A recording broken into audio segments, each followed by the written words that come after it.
નમસ્કાર મિત્રો, હું ચુડાસમા પરસોત્તમ આપ દરેક મિત્રોનું ટીમ આઝાદ વતી દિલથી સ્વાગત કરું છું। મિત્રો, આજના વિડીયોની અંદર ગુજરાત પોલીસ ભરતી એટલે કે પીએસઆઈ અને એલઆરડીનું પરિણામ બાકી છે। તે પરિણામ બાબતે એક મહત્વની કહી શકાય એવી ચોંકાવનારી વિગત અત્યારે જાહેર થઈ છે।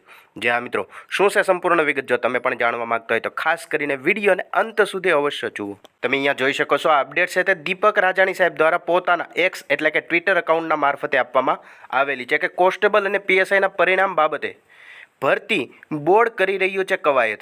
જે આ મિત્રો ફાઇનલ આન્સર કી આવશે ત્યારબાદ તેમનું પરિણામ જાહેર થઈ જશે।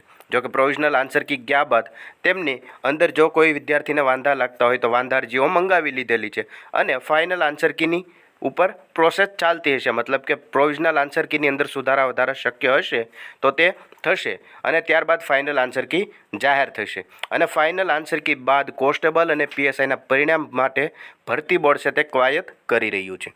અહીંયા એવું દર્શાવવામાં આવેલું છે કે ઓગસ્ટના પ્રથમ સપ્તાહમાં કોન્સ્ટેબલના ડોક્યુમેન્ટ વેરિફિકેશનો આવી શકે છે કાર્યક્રમ। જે આ મિત્રો અહીંયા સૌથી પહેલાં ઓગસ્ટ મહિનાના પ્રથમ સપ્તાહની અંદર કોન્સ્ટેબલ માત્ર ને માત્ર અહીંયા એલઆરડી કોન્સ્ટેબલની વાત કરી, પીએસઆઈની વાત કરી નથી।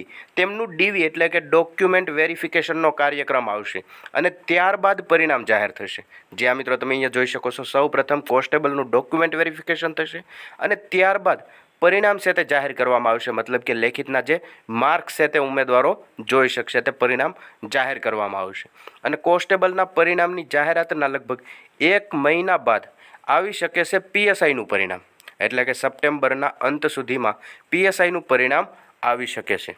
જ્યાં મિત્રો તમે જોઈ શકો છો એલઆરડી અને પીએસઆઈ પરિણામ બાબતે બોર્ડ કવાયત કરી રહ્યું છે। ઓગસ્ટના પ્રથમ સપ્તાહની અંદર ડોક્યુમેન્ટ વેરિફિકેશનનું લિસ્ટ આવશે અને લિસ્ટ જાહેર થયા બાદ ત્યાર પછી તેમનું પરિણામ આવશે એલઆરડી કોન્સ્ટેબલનું અને કોન્સ્ટેબલના પરિણામ જાહેર થાય તેમની પછી એકાદ મહિનાની આસપાસ પીએસઆઈનું પરિણામ આવશે, એટલે કે સપ્ટેમ્બર મહિનાના અંત સુધીમાં પીએસઆઈનું પરિણામ આવશે। સૌથી પહેલાં એલઆરડી કોન્સ્ટેબલનું ડોક્યુમેન્ટ વેરિફિકેશન લિસ્ટ જાહેર કરવામાં આવશે અને લિસ્ટની અંદર જે જે ઉમેદવાર મિત્રોનો સમાવેશ થયો હશે તે લગભગ આંકડો છે તે જગ્યાના 2 ગણા ઉમેદવાર મિત્રોનો હશે, એટલે કે 24,000 આસપાસ ઉમેદવાર મિત્રોનું ડોક્યુમેન્ટ વેરિફિકેશન લિસ્ટની અંદર નામ આવી શકે છે અને ત્યારબાદ તમામ ઉમેદવાર મિત્રોના માર્ક્સ છે તે જાહેર કરવામાં આવશે, એટલે કે ઓગસ્ટ મહિના આજુબાજુ પરિણામ છે તે જાહેર કરવામાં આવશે।